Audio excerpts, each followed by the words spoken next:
Going on, Vetpreneurs? I'm going to get on here and share this video with the tribe real quick. Give you a second here to jump in.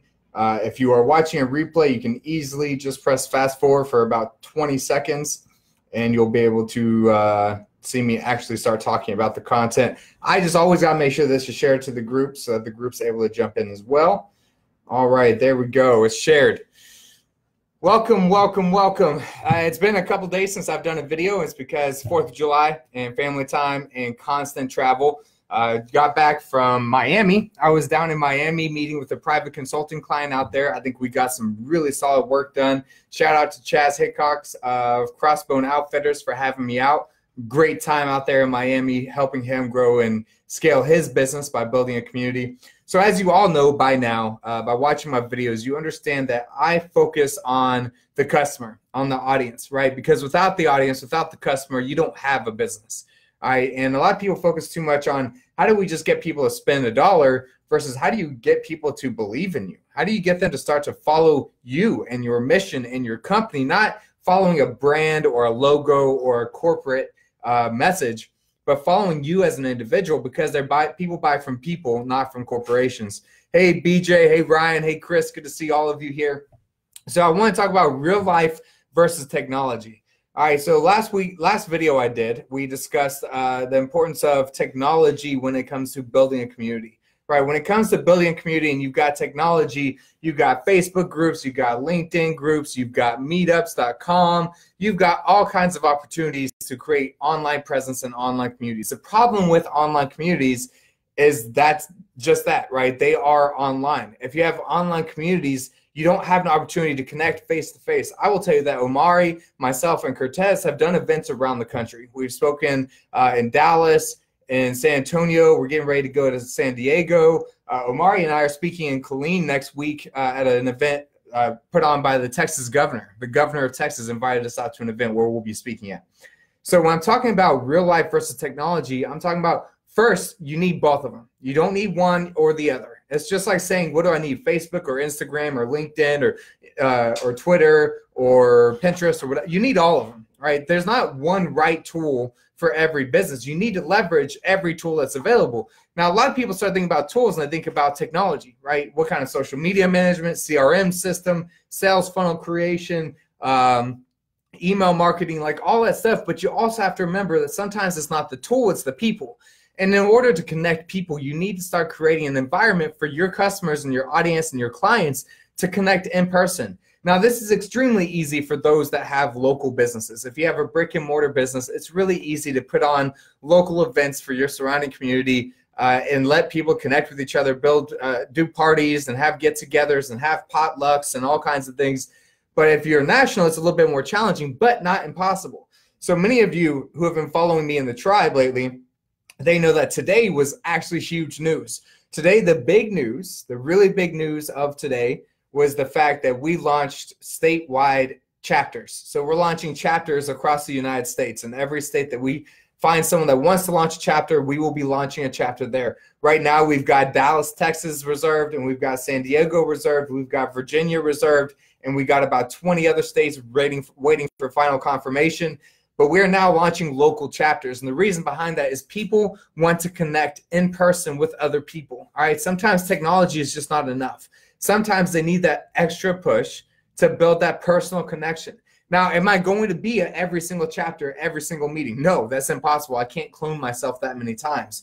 However, I will spend time traveling the country and going to these chapters. Omari and I will go out, we'll meet people, spend time with people in person, live, face-to-face, because we want to build more of a relationship with our community than just being another person that you watch on video. Right? I don't want to just be another reality show that you catch on Facebook. I want to be a real human being to you. In order for me to be a real human being, you've got to have in-person opportunities. So I want you to think about today as you're thinking about the next steps in your business. Lane says real connection is great. Definitely, Lane. So when you're thinking about how do I create that real connection in your business, find a way to put on an event. For the dog walking company, I've got them putting on an event in August where they'll be hosting a dog happy hour, a yappy hour for dogs, right? Where they'll bring out the local awesome community, put on an event, feed them, give them drinks, and allow opportunity to connect and mingle with each other and build a stronger community locally here in Austin. Now, when you become the pioneer of a group, of a meetup group that meets in person, it changes everything. And I'm not talking about a networking group where everybody goes out and passes out business cards. All right, I don't like networking groups where people just go and shove business cards in your face and say, hire me, hire me, hire me. I've spoken at meetups where I've left with more resumes than I did with clients. I left with 0 clients and 10 resumes the last meetup that I spoke at. And what that did is it taught me that when you're creating an actual place for everybody to interact together, when you're creating a community and an event, a live event for people to connect with, you need to understand that it can't be a networking group where everybody's just selling to everybody. There's one meetup that Omari and I attend regularly, which is called the Internet Marketing Party in Austin. And the Internet Marketing Party, what's so unique about it is you've got people brand new in business to people that own over 9-figure businesses. And they're all intermingling together. They're all connecting together. And you know what? Not one conversation I've had has had a guy trying to sell me something or shoving a business card in my face. Everybody's just connecting, building relationships, talking to each other. It's a true community. Now, they meet up once a month. I don't believe once a month is enough. So Vetpreneur Tribe, the local chapter, is going to be meeting up weekly. And someone asked me the other day, they said, weekly seems like a large commitment to ask people to go to. And my response to that was, people go to church every week. Some people go twice a week. Some people go 3 times a week to church. Why wouldn't they go once a week to Vetpreneur Tribe meetup? And they said, well, it's a networking group. No, my communities aren't networking groups. They're communities. They're belief systems. They're cultures. I don't run networking groups. I run cultures. All right, Vetpreneur Tribe is a culture. It's not a community. It's not a networking group. It is a community. It's not a networking group. All right, so when you're looking at starting a meetup, don't think networking. I think networking is an overused term. And when you hear that, when I hear networking, I just think business cards and resumes is what I'm going to get when I go there. I don't want that. I don't want my community to become that. And you shouldn't want yours to become that either. I don't care if you're B2C or B2B. It doesn't matter. Either way, you should bring people into one place for people to connect, build relationships, succeed in whatever way that you're helping them succeed. If you run a gym, you should have a meetup group where everybody gets together and drinks freaking protein shakes and has conversations, whatever it is, right? Now, don't make it just everybody comes together and does a workout. All right, all gyms do that. How do you do it different? Do a happy hour for gym members where it's not alcohol, it's protein shakes, right? They can try different protein shakes and everybody can network together and get to know each other. A community is meant to bring people together who have the same ambition and same goals and build a stronger, tight-knit community. You know, most people will quit a gym within the first 3 months of starting a gym membership. And the majority of gym membership starts at what month of the year? Take a guess. Take a guess at what month of the year the majority of gyms have the most increase of gym memberships. And the answer to that is January. Why? Because everybody has a New Year's resolution that I'm going to get in shape. I'm going to stop eating Doritos and watching Netflix. And I'm going to take care of myself. 3 months later, they realize they don't want to do it anymore. And they forget to cancel the gym membership. Now you're just making money off people who don't even show up to the gym. All right, so what I'm talking about here is when you're building community, people will more likely stay in the gym and maintain their gym membership and stay accountable if they're part of a community that does it together.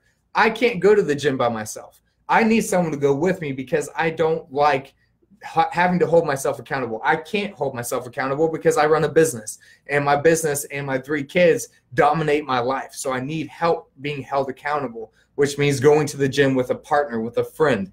All right, so I want you to start thinking about how can you create an event, whether locally if you're a local business or nationally if you're a national business. I don't mean one annual conference a year. Yes, you should have an annual conference a year if you serve the right type of audience. But even if it's not an annual conference, how can you create chapters? How can you create such a large following that you can launch chapters around the United States? Now, understand, this is later on down the road if you don't have a following already. You can't launch chapters across the United States if you have 500 people in your group or 500 likes on your Facebook page. That is not enough of a following to launch chapters across the United States. However, if you have 10,000 plus active and engaged members, followers, fans that follow you, if you have over 10,000, then you can start launching national chapters. I think that's a good number to start at. But your goal first to get to that number. All right, but if you're local, start putting on events, right? So if you serve dog owners, put on a dog owner freaking yappy hour. If you serve house owners, homeowners, put on some kind of events for homeowners. If your avatar is more likely a single mother with a career that's career-oriented, find an event to put on that they want to surround themselves with like-minded individual.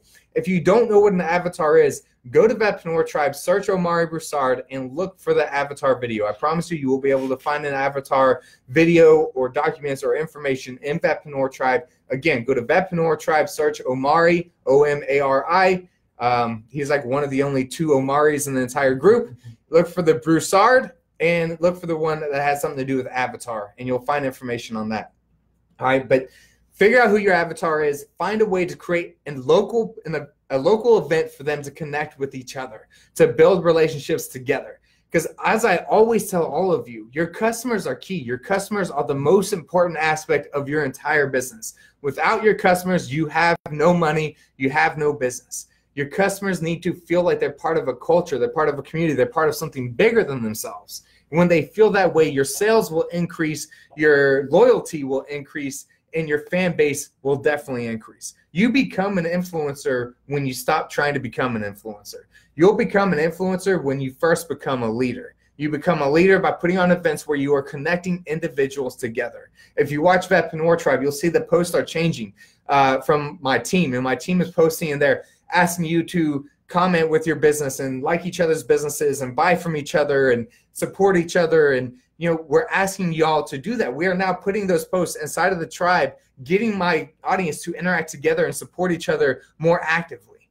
All right, why are we doing that? Why is my team not out there selling every service I offer, promoting my products or my events? Because our goal is to serve the audience first, because if I serve the audience first, the audience will then serve me. All right, you got to be you have to serve, become a servant to become served. That's the best way of looking at it. Become a servant to become served. Because once you serve them enough and they value you and they appreciate everything you've done for them, it is much easier for them to make that final purchasing decision to buy from you. And Doc says, oh, amen to that, masterminding. Lewis, good to see you.